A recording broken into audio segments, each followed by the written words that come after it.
साहब, आपने कहा कि 4-5 महीने पहले मुमकिन हो सकती थी इमरान खान की रिहाई अगर हम सही तरीके से इसको हमारी क़यादत लीड करती। एंटी एस्टैब्लिशमेंट बहुत ज़्यादा बयानिया बन गया है, ये वजह लगती है आपको कि अभी तक मुमकिन नहीं हो पाई, या और भी वजूहात हैं इमरान खान साहब की रिहाई की राह में रुकावट?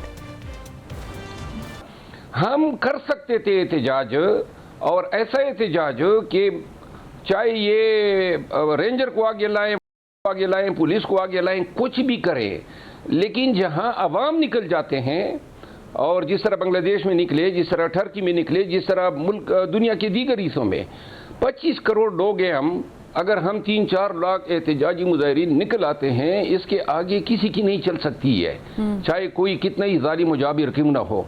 और मैं ये तस्लीम करता हूँ कि जिस दिन 3 लाख कम अज़ कम या 2 लाख मुजाहिरीन जो हैं हमारे साथ डी चौक धरने पे बैठ गए, तो उस दिन जो है फिर ये लोग संजीदगी से एहतजाज को भी लेंगे, और फिर जो खान की रिहाई है वो भी मुमकिन होगी। अच्छा, मैं आपसे एक और क्वेश्चन करना चाहती हूँ मरवत साहब, what's going on in between you and Fawad Chaudhry? क्योंकि फवाद चौधरी साहब भी इमरान खान की रिहाई की बात करते हैं, आप भी वही करते हैं, और फिर जो आपकी पोस्ट हैं और उनके जवाब हैं, और फिर आपके जवाब दर जवाब हैं, वो बहुत ज़्यादा, कुछ चीज़ें तो खैर मैं यहाँ पे कह नहीं सकती, लेकिन आपने भी उनको रिसेंटली तबला सीखने का मशवरा दिया। फवाद चौधरी साहब जो हैं वो कब से हमारे पीछे पड़ी हुए हैं पीटीआई की तमाम क़यादत के ख़िलाफ़। भाई आप चले गए, अपनी मर्ज़ी से गए, आपने प्रेस कॉन्फ्रेंस की, ट्विटर पे आपने मैसेज छोड़ा, जाके आपने तरीन की पार्टी को ज्वाइन किया, और वहाँ मीटिंगों में नज़र आए। जब ये सब कुछ हो गया और जब हालात नॉर्मल हुए, तो अब आपको खान की मोहब्बत याद आई। और ठीक है, खान से अगर आपको लगाव है, लेकिन ये हक आपको किसने दिया है कि आप बिलो द बेल्ट गुफ्तगू करें हमारी क्या? और कई दफ़ा हमने दरगुजर किया, लेकिन अब जवाब इसलिए हर उस शख्स को देना चाहिए जो ये समझता है कि शायद वो अपनी ज़बान दराजी की वजह से जो है लोग उसको इग्नोर कर देंगे। लेकिन वो आप लोगों पर इल्ज़ाम लगाते हैं कि मैं नहीं निकला पार्टी से, मुझे निकाला गया है, मैं तो पीटीआई के साथ था, मैं पीटीआई के साथ नहीं निकाला है। किस तरह साथ था, क्या कहाँ पे नजर आया है? 9 मई के बाद आपने कहीं देखा है? ये वही लोग थे ना, ये फवाद चौधरी, और अब महमूद खान आ जाए या परवेज खटक आ जाए, मैं भी पीटीआई के साथ हूँ, या इमरान इस्माइल आ जाए, आप लोगों ने जो करना था कर दिया। इसके बाद अगर आप हमारे साथ अच्छे सलाम दुआ रख सकते हैं, गुड इनफ, लेकिन ये ताने देना, आप वापस आना चाहते हैं, इसका भी एक तरीका कार है। खान ने कहा है कि मैं आऊँगा और केस टू केस देखूंगा, सब्र तो करें।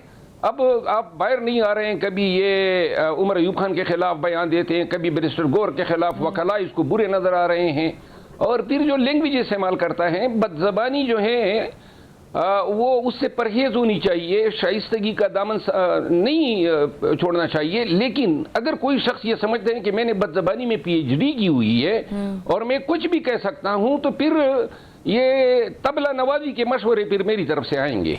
लेकिन वो तो इल्ज़ाम लगाते हैं आप पे, आपकी क़यादत पे मौजूदा पाकिस्तान तहरीक इंसाफ की, कि ये कॉम्प्रोमाइज़ हो चुके हैं, इनसे कुछ हो नहीं रहा, ये तो खान को बाहर निकालने में। अगर हम कॉम्प्रोमाइज हैं तो ये जर्री बहादुर शख्स आए हमारी क़यादत कर लें, तो सर बुलाएं ना, दरवाजे खोले उनको, ये बता देना, उनके लिए दरवाजे खोले, उनको कहें कि आएं, जरा आप भी जलवा दिखाएं, कोई आप भी कोई लाहे अमल तैयार करें, ये इसी तरह तो पता चलेगा कि वो जलवा तो वो दिखा चुके थे डी चौक में। देखे ना, अगर हम ऐसी क़यादत को सामने लाएंगे, डी चौक में अगर शेल लगते वक्त ये इसी तरह भाग जाते जिस तरह इस्लामाबाद हाई कोर्ट के सामने से भागे थे, तो वर्कर की तो हिम्मत ही टूट जाती। तो बेहतर है जहां हैं वहां खुश रहे।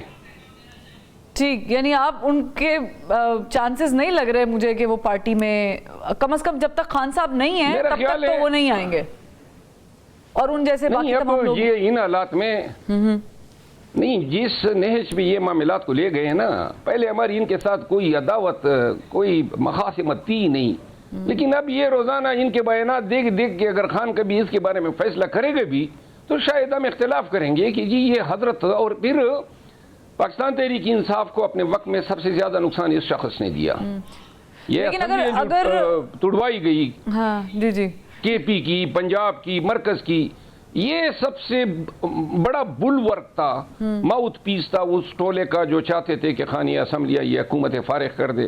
پنجاب کی حکومت میں وزیر اعلیٰ بننے کے خواب دیکھ رہا تھا تو پنجاب اسمبلی جلدی توڑوانا چاہتا تھا. لیکن ایک بات میں عرض کر دوں، دیکھیے فواد چودھری صاحب وزیر اعلیٰ بننا چاہتے تھے. مروت صاحب پلیز کلیئر کیجئے گا اس کو، شاید میرے سننے میں غلطی نہ ہو گئی. جی ان کی خواہش تھی نا.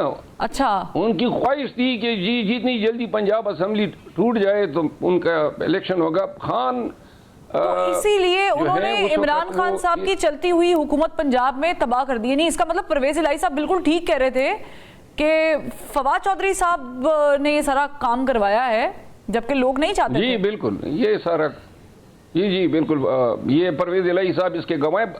پوری پاکستان تحریک انصاف اس کی عینی شاہد ہیں کہ یہ مشورہ بھی اس انداز میں تھا. بہرحال میں ایک فرق آپ کو بات بتا دوں، آپ ماشاءاللہ بڑی نون جرنلسٹ ہیں اور آپ کا چینل بھی. میرا خیال ہے کہ ہم نان ایشو کو لے کے نیشنل میڈیا پہ آ گئے ہیں.